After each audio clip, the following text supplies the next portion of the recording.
Vodar sudjeluje na 14. međunarodnoj konferenciji i izložbi fotovoltične proizvodnje energije i pametne energije. Izložba fiksne solarne montažne konstrukcije. Ovjeren od strane TÜV Rheinland.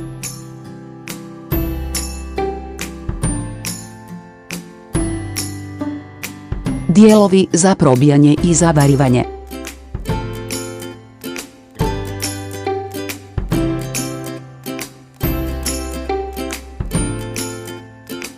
Voditelj računa pruža posjetiteljima.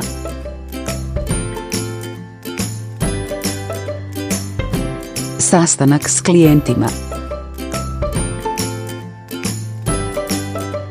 Ceremonija dodjele TÜV certifikata.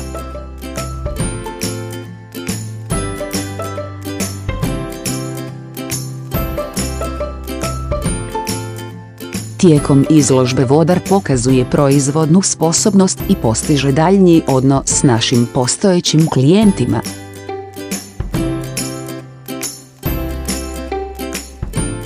Radujte se suradnji s vama.